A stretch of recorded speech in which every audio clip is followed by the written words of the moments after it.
Hello viewers, Assalamu alaikum. Welcome to my YouTube channel Mathmagic and English School.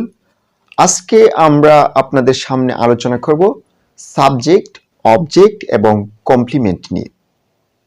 তো এটি অত্যন্ত basic লেভেলের একটি গ্রামার। অনেকেই পারেন, যারা পারেন তাদের জন্য এই ভিডিওটি নয়, আর যারা পারেন না তারা অবশ্যই না টেনে শেষ পর্যন্ত দেখবেন। অথবা যারা পারেন কিন্তু ডাউট আছে, কিছু কিছু সমস্যা হচ্ছে, মাঝে মধ্যে সাবজেক্ট খুঁজে পাচ্ছেন না, অবজেক্ট খুঁজে পাচ্ছেন না, আসলে কি যে অবজেক্টটা কোনটা হবে, তাদের জন্যই কিন্তু আজকের এই ভিডিওটা।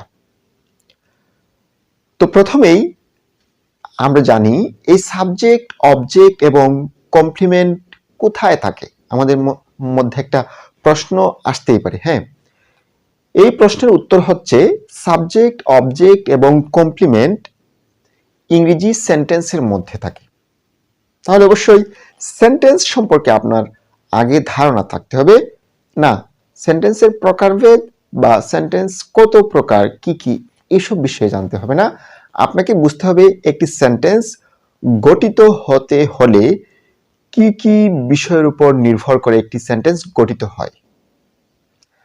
যেমন ধরুন, একটি সেন্টেন্স গঠিত হতে হলে অবশ্যই সাবজেক্ট এবং একটি ভার্বের প্রয়োজন। দুটো জিনিস ছাড়া একটি সেন্টেন্স কখনো গঠিত হতে পারে না। Number 1 subject, number 2 verb. তাহলে আমি পিছনে দেখুন দুটি সেন্টেন্স লিখে রাখছি।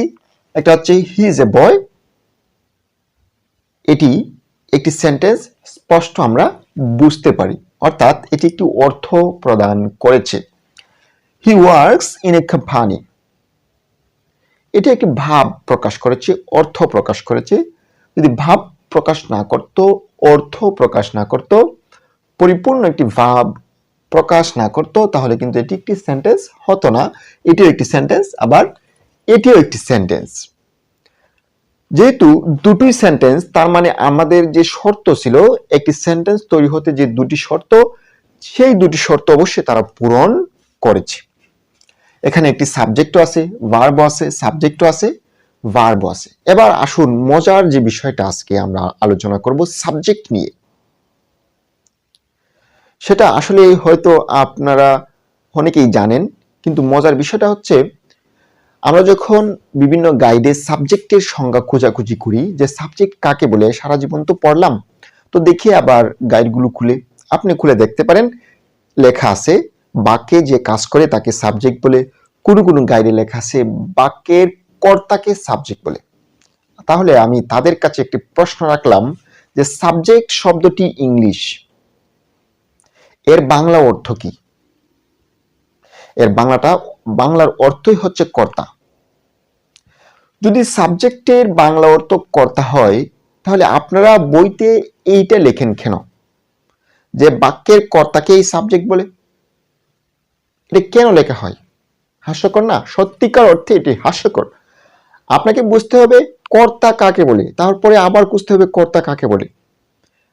সাবজেক্ট কাকে বলে এই সংজ্ঞাটি আপনাকে পরিপূর্ণভাবে, স্পষ্টভাবে জেনে নিতে হবে। কারণ একটি সেন্টেন্স তৈরির মূল যে ম্যাটেরিয়াল, মূল যে উপকরণ, সেটা কিন্তু সাবজেক্ট এবং ভার্ব। আপনি যদি সাবজেক্টই না জানেন, সাবজেক্ট যদি স্পষ্টভাবে না জানেন, সাবজেক্ট জানেন হয়তো আপনি, কিন্তু স্পষ্টভাবে এমনভাবে ধারণা নিতে হবে যেন আপনার বিন্দু মাত্র কোনো সমস্যা না থাকে। তো চলুন আমরা আজকে আলোচনা করি। আগে এই বাক্যের কর্তাকেই সাবজেক্ট বলে, বাক্যে যে কাজ করে তাকেই সাবজেক্ট বলে, এই বিষয় নিয়ে আমরা একটু আলোচনা করি। তারপরে আমার সংজ্ঞাটা আপনাদের সামনে উপস্থাপন করব। তো চলুন দেখুন, এটি সাবজেক্ট। এখানে আপনারা সবাই বলবেন, যারা মোটামুটি ইংলিশ বুঝেন সবাই বলবেন এটি সাবজেক্ট। তো দেখুন, যদি বাক্যে যে কাজ করে তাকে সাবজেক্ট বলে আমরা যদি সেটা বলি, হি ইজ এ বয়, এটার অর্থ কি? তার অর্থ হচ্ছে সে একজন বালক। সে একজন বালক। এই বাক্যের কাজটা কি খুঁজে বের করেন তো আপনারা। কোনো কাজ নাই, তাহলে কি এটা সেন্টেন্স না? হ্যাঁ, অবশ্যই এটি সেন্টেন্স। এটি একটি ভাব প্রকাশ করেছে এবং এর সুন্দর একটি অর্থ আছে।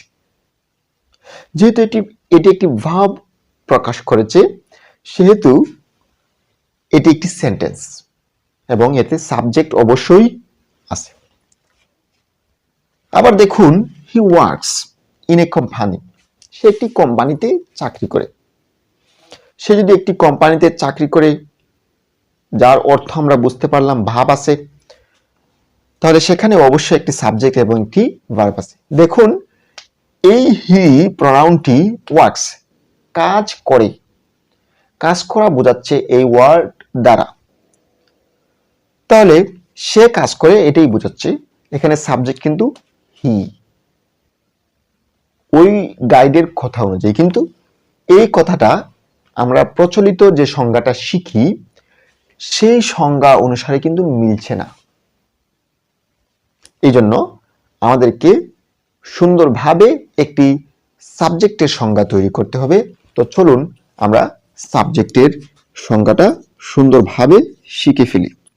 বাক্যে যে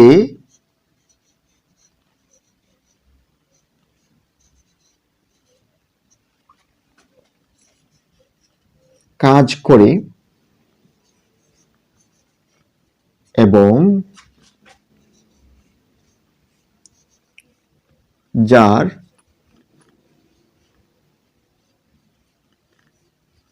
সম্পর্কে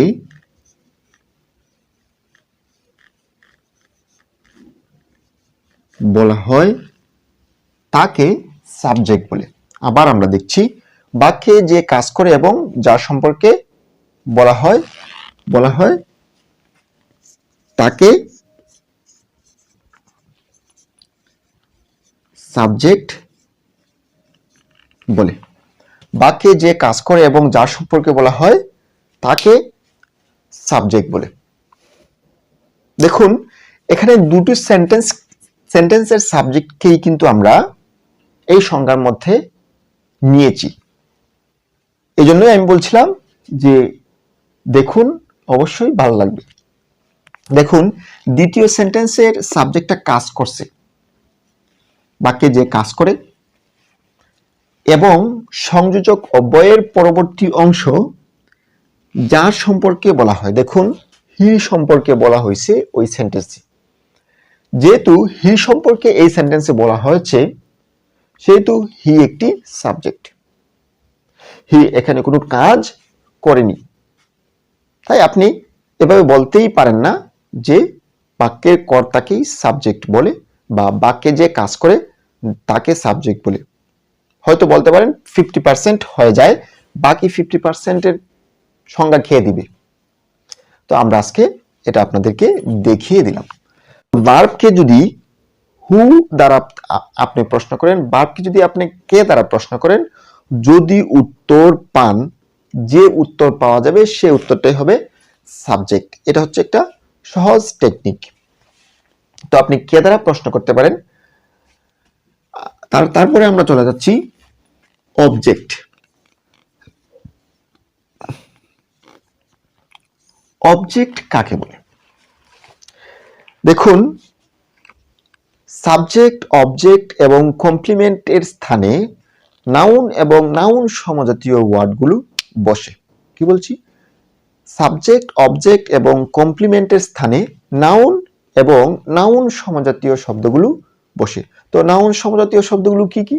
হ্যাঁ, হতে পারে এটি প্রনাউন, হতে পারে এটি প্রনাউন। তো যাই হোক, অবজেক্ট কাকে বলে? অবজেক্টের জন্য আলাদা সংজ্ঞা লিখতে হবে না। অবজেক্ট অর্থ হচ্ছে, বাংলা অর্থ হচ্ছে কর্ম। বাংলা অর্থ হচ্ছে কর্ম। তো ভার্বকে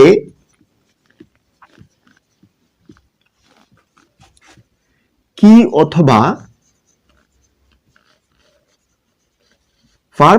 অথবা কাকে দ্বারা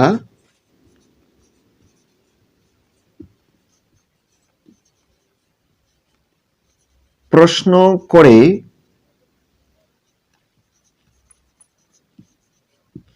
উত্তর পেলে উত্তর পেলে যে উত্তরটি পাওয়া যাবে তাকে অবজেক্ট বলে। ভার্বকে কি অথবা কাকে দ্বারা প্রশ্ন করে উত্তর পেলে, ভার্বকে কি অথবা কাকে দ্বারা প্রশ্ন করে উত্তর পেলে ওই উত্তরের ওয়ার্ডটি কি হবে? অবজেক্ট হবে। যেমন ধরুন, তো দেখুন আমি দুটি সেন্টেন্স লিখলাম, একটি হচ্ছে দে প্লে ক্রিকেট, একটি হচ্ছে দে হেল্প দ্য পোর। একটি হচ্ছে দে প্লে ক্রিকেট, আরেকটি হচ্ছে they help the poor. Verb play আর এখানে ভার্ব হচ্ছে হেল্প। আপনি ভার্বকে প্রশ্ন করেন, ভার্বকে আপনি কি অথবা কাকে দ্বারা প্রশ্ন করেন, কাকে খেলে উত্তর হচ্ছে না, কি খেলে ক্রিকেট খেলে। হেল্প সাহায্য করে, কি সাহায্য করে উত্তর নাই, কিন্তু কাকে সাহায্য করে? দ্য পোর, গরিবদেরকে। তো কি অথবা কাকে দ্বারা প্রশ্ন করে যদি উত্তর পাওয়া যায় তাহলে তাকে অবজেক্ট বলে। এবার অবজেক্ট হচ্ছে বস্তুবাচক অথবা ব্যক্তিবাচক। বস্তুবাচক অবজেক্ট গুলো হচ্ছে ডিরেক্ট অবজেক্ট, আর ব্যক্তিবাচক অবজেক্ট গুলো হচ্ছে ইনডিরেক্ট অবজেক্ট। তো যাই হোক, ডিরেক্ট অবজেক্ট আর ইনডিরেক্ট অবজেক্ট খুব বেশি ইম্পর্টেন্ট না। আপনাকে অবশ্যই শুধু অবজেক্ট কাকে বলে অবজেক্ট খুঁজে বের করতে পারলেই কিন্তু আপনি অনেক সমস্যার সমাধান করতে পারবেন। তো যাই হোক, আমরা অবজেক্ট শিখলাম, এবার আসছি কমপ্লিমেন্টে। কমপ্লিমেন্ট কোনো ভিন্ন বিষয় না, এটি একটি সম্পূর্ণ অভিন্ন একটি বিষয়। এটি অবজেক্টই, কিন্তু এটি অবজেক্ট হওয়া সত্ত্বেও অবজেক্টের মতো নয়, একটু ব্যতিক্রম। চলুন আমরা দেখি কমপ্লিমেন্ট কাকে বলে। বলছিলাম না যে কমপ্লিমেন্ট অভিন্ন বা ভিন্ন কোনো বিষয় নয়, এটি সম্পূর্ণ একটি অভিন্ন বিষয়। অর্থাৎ অবজেক্টকে কিন্তু কমপ্লিমেন্ট বলে, কিন্তু কোন কোন অবজেক্টকে কমপ্লিমেন্ট বলবে আর কোন অবজেক্টকে কমপ্লিমেন্ট না বলে শুধু অবজেক্ট বলবে, সেটা কিন্তু আমরা এখন শিখবো। সেটা হচ্ছে যে সেন্টেন্সের সাবজেক্ট এবং অবজেক্ট একই ব্যক্তি বা বস্তুকে বোঝায় তাকে কমপ্লিমেন্ট বলে। একটি সেন্টেন্সের সাবজেক্ট এবং অবজেক্ট যদি একই ব্যক্তি বা বস্তু হয় তাহলে সেটি কমপ্লিমেন্ট হবে, অর্থাৎ ওই অবজেক্টই কমপ্লিমেন্ট হবে, সাবজেক্ট নয়। তো দেখুন আমরা একটি সেন্টেন্স লিখছি, সেটা হচ্ছে he is boy, he is boy. এই যে বয় আসলো, এই বয় এবং সাবজেক্ট হি একই ব্যক্তি নাকি ভিন্ন ব্যক্তি? হ্যাঁ, তারা একই ব্যক্তি। যেহেতু তারা একই ব্যক্তি, ভিন্ন কোনো ব্যক্তি নয়, তাহলে এটি অবজেক্ট ছিল, কিন্তু এটি এবার কি হয়ে গেছে? কমপ্লিমেন্ট হয়ে গেছে। আমরা আরো লিখি, they are players, তারা খেলোয়াড়। তো দে এবং প্লেয়ার্স একই ব্যক্তিরা নাকি ভিন্ন ব্যক্তিরা? হ্যাঁ, তারা একই ব্যক্তি, দে এবং প্লেয়ার্স। দে যারা, প্লেয়ার্সও তারাই, একই ব্যক্তি, ভিন্ন ব্যক্তি নয়, সেহেতু তারা কি? কমপ্লিমেন্ট। তো সাবজেক্ট আমরা শিখলাম। অবজেক্ট এবং কমপ্লিমেন্ট মনে রাখার জন্য আমরা একটি সূত্র ব্যবহার করি, সেটা হচ্ছে সাবজেক্ট ইকুয়াল টু অবজেক্ট। ও মানে হচ্ছে অবজেক্ট, এস মানে হচ্ছে সাবজেক্ট, আবার ও মানে হচ্ছে object. Subject not equal to object, অর্থাৎ সাবজেক্ট এবং অবজেক্ট যদি নট ইকুয়াল হয় অর্থাৎ একে যদি অন্যের পরিপূরক না হতে পারে, যদি তারা একে অন্যের পরিপূরক না হতে পারে, অর্থাৎ